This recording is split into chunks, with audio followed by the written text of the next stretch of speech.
अस्सलाम वालेकुम, नमस्कार, सत श्री अकाल एंड गुड इवनिंग दोस्तों, कैसे हैं आप। आज है जी 19 अक्टूबर 2025 और आज की वीडियो जो है ये स्कॉटलैंड में ये जो हेल्थ केयर का वीज़ा के हवाले से आप सुन रहे हैं कि जी के स्कॉटलैंड गवर्नमेंट जो है वो स्पॉन्सरशिप दे रही है और अब आप स्कॉटलैंड में जो है बीवी बच्चा समेत रोटी कपड़ा और मकान जो है उसके साथ वहाँ पे मूव कर सकते हैं। सो इस तरह की जो है वीडियोस भी आ रही हैं और बहुत सी ख़बरें जो हैं वो भी पिछले कोई एक वीक से गर्दिश में हैं। सो आज की वीडियो जो है रिलेटेड टू इसी टॉपिक है। इस वीडियो को स्टार्ट से लेके एंड तक अगर आप गौर से सुनेंगे देखेंगे तो शायद जो है कि वो है ना कि शायद कि तेरे दिल में उतर जाए मेरी बात।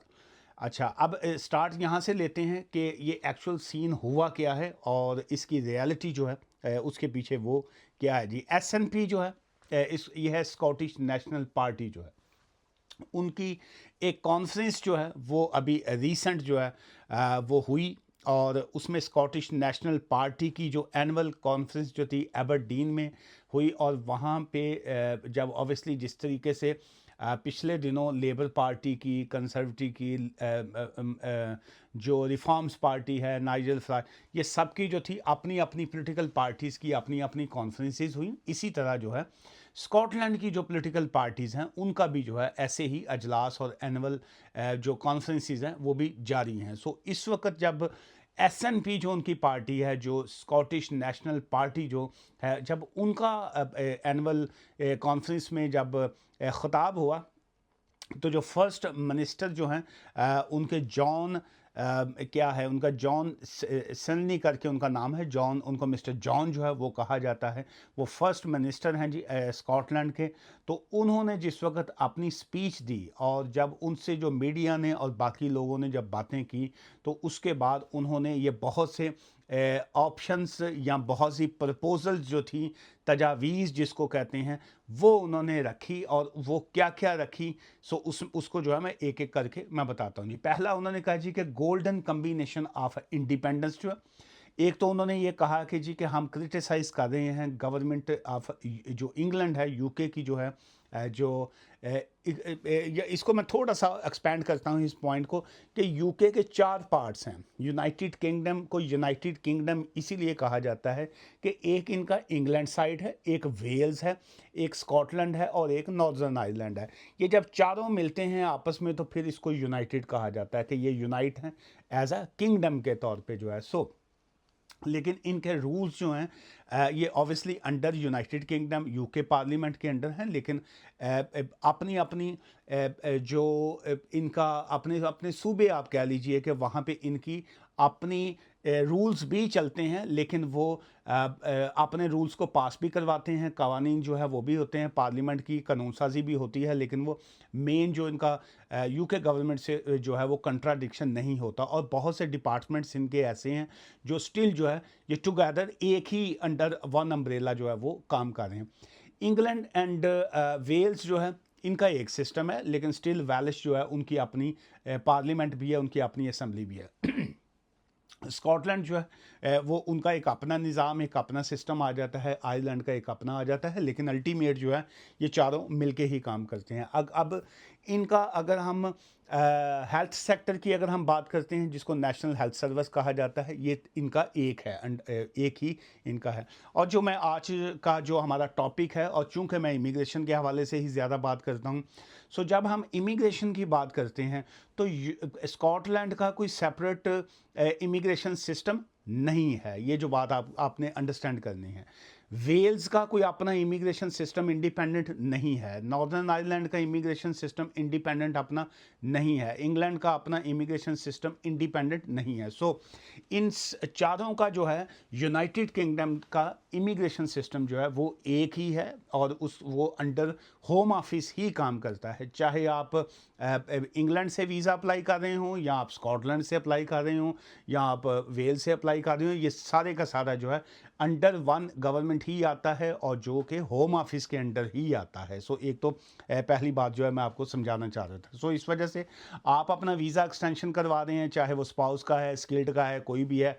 आप चाहे एडनबरा में रहते हैं, स्कॉटलैंड में रहते हैं, या आप ब्रैडफर्ड में रहते हैं या लंदन में रहते हैं, ये पूरे का पूरा निज़ाम जो है, पूरा सिस्टम जो है अंडर वन अम्ब्रेला ही है। और वो क्या है, होम ऑफिस जो है, ये सभी की एप्लीकेशन जो है वो होम ऑफिस ही डील करता है। पहली बात तो ये आ गई। सो जो इस कॉन्फ्रेंस में जो था, जो बात की गई, ये जो एबरडीन में हुई, उसमें एक तो ये पॉइंट दिया गया कि गोल्डन कम्बिनेशन ऑफ इंडिपेंडेंस जो है, हम ये चाहते हैं कि स्कॉटलैंड को इंडिपेंडेंट किया जाए। और ये वाला काम जो है ये इनका काफ़ी अरसे से जो है वो चल रहा है। इसका गालबन अगर हम हिस्ट्री की तरफ जाएं, तो उससे पहले भी खैर बेशुमार 99 में भी बातें हुई, बाद में हुई, लेकिन 2014 में जो था, 2014 में जो था, इसका फर्स्ट टाइम जब एंटी इंडिपेंडेंट जो था रिफॉर्म्स इनका हुआ, और उसमें 45 एंड 55% की जो था डिफरेंस आया था कि जी के लोगों ने वोट जो थे वो नहीं दिए थे। उन्होंने कहा था कि हम एज अ यूनाइटेड ही रहना चाहते हैं। सो उसके बाद जो है ये टाइम टू टाइम जो है इस तरह की हवाएं जो हैं वो चलती रहती हैं। कुछ नहीं कहा जा सकता कि फ्यूचर में क्या होगा, क्या उनकी प्लानिंग है। भारत राइट नाउ जो है ये एक ही यूनाइटेड किंगडम है, और ये सब के सब जो है ये यूनाइटेड हैं। और सेकंड बात की गई कि हम अपनी इंडिपेंडेंस के बाद जो है हम रीजॉइन करना चाहते हैं ईयू को जो है। So that's second point, rejoining the EU जो है कि जी हम अपनी इंडिपेंडेंट मार्केट करना चाहते हैं, और यूके के साथ भी एफिलिएट करके चलना चाहते हैं, और सेम टाइम जो है हम ईयू के साथ भी रीज्वाइन होना चाहते हैं।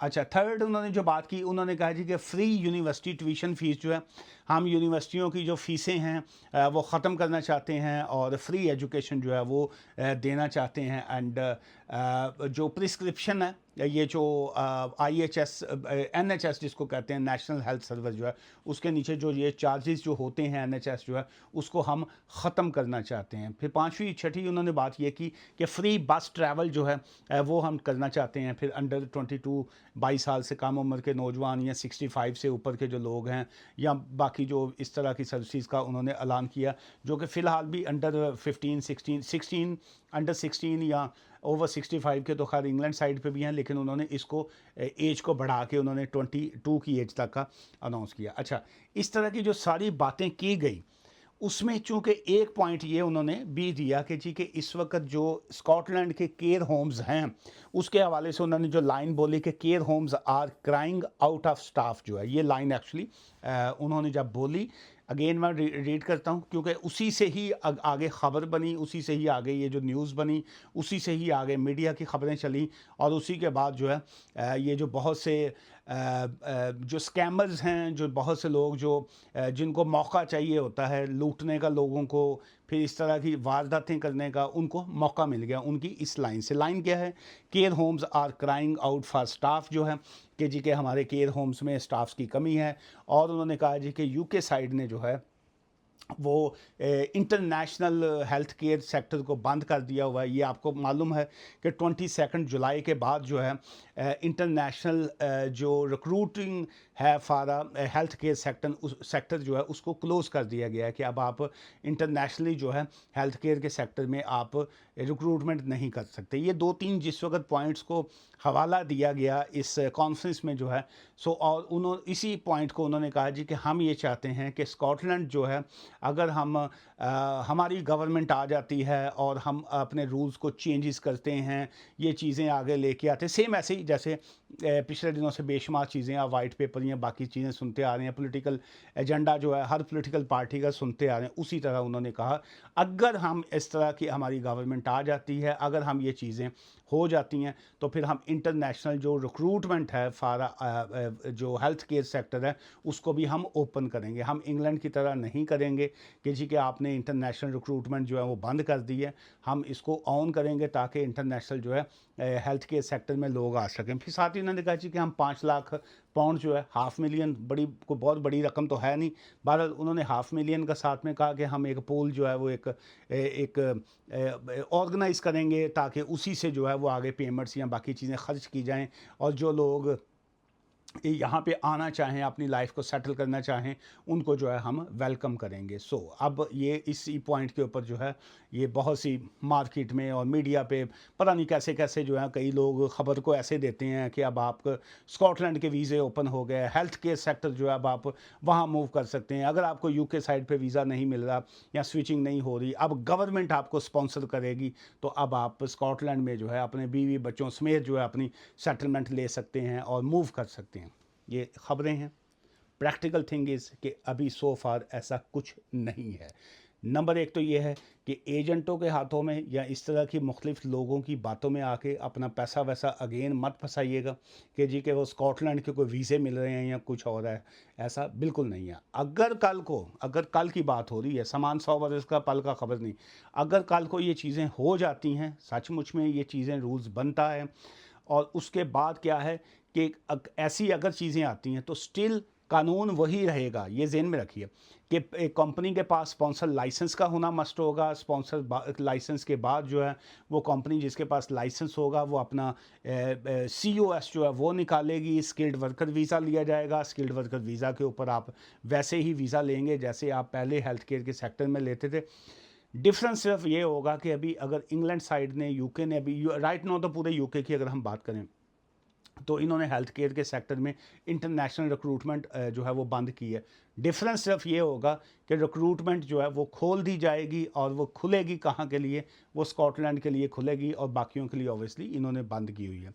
लेकिन स्टिल जो है ये डिस्क्रिमिनेशन में भी आ जाती है ये पॉइंट। अगर वहाँ पे खुलेगी तो इस पॉइंट को इधर इंग्लैंड साइड पे भी फिर कोर्ट्स में चैलेंज होगा कि जी ये क्या डिस्क्रिमिनेशन है कि एक साइड के ऊपर तो आपने ओपन कर दिया और दूसरी साइड पे बंद कर दी। सो इस वजह से लीगली क्या होता है, is too early to say something. लेकिन बीइंग अ लॉयर हम इन चीज़ों को अंडरस्टैंड कर रहे होते हैं कि क्या ऐसी पॉसिबिलिटी है। अगर ऐसी पॉसिबिलिटी है तो किस पैराए में क्या हो सकता है। क्या एक शख्स जो है उसको स्कॉटलैंड में जॉब ऑफ़र की जा रही है कि तुम इंटरनेशनल रिक्रूटमेंट वहाँ पे हो, और वो बाकी तरफ अगर इंग्लैंड में नहीं होगी, तो क्या ये पॉइंट जो है ये ह्यूमन राइट्स लॉ की वायलेशन आता है? क्या ये चैलेंज होगा? ये बिल्कुल चैलेंज होगा। सो क्या कल को होगा, कुछ नहीं कहा जा सकता। राइट नाउ क्या है, कोई रिक्रूटमेंट वहाँ की नहीं है, कोई वहाँ का इंडिपेंडेंट होम ऑफिस नहीं है, वहाँ का कोई independent skilled worker visa health care का नहीं है,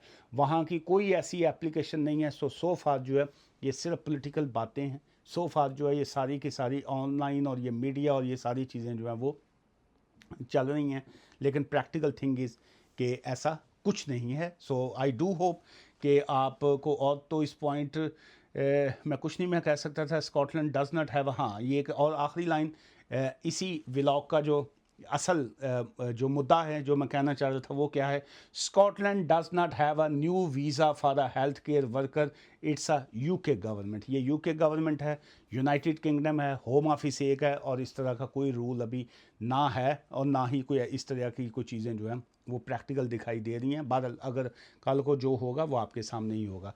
दुआ में याद रखिएगा। और सेकंड काम ये किया करें कि रेलिवेंट क्वेश्चन अगर आपका होता है तो मैं, आप देखते होंगे कि मैं अगली वीडियो पे मैं लाजमी जवाब देता हूँ। जो लोग लेट से इस वीडियो के नीचे जब कोई बंदा स्पाउस वीज़े का सवाल करेगा, स्किल्ड वर्कर वीज़े का सवाल करेगा, विजिटर वीज़ा का क्वेश्चन करेगा, अपना कोई AR का पूछेगा, तो मुझे 99.9% क्या 100% मैं श्योर होता हूँ कि इस बंदे ने वीडियो कोई नहीं देखी, इसने सिर्फ वीडियो को क्लिक मारे अपना सवाल पूछ के तो गायब हो गया। सो इसलिए मैं वो उस सवाल का जवाब मैं देता ही नहीं हूँ। रेलिवेंट वीडियो के नीचे जब रेलिवेंट सवाल होता है, या अगर किसी का भी जब सवाल आता है तो मुझे काफ़ी हद तक समझ आ जाती है कि इस बंदे ने वीडियो देख के रेलिवेंट सवाल कर रहा है, या वो अपना सारी रात हीर रांझा सुनते रही तो सवेरे उठ के पूछ रहा उन्होंने कहता हीर मुंडा सी कि कुड़ी।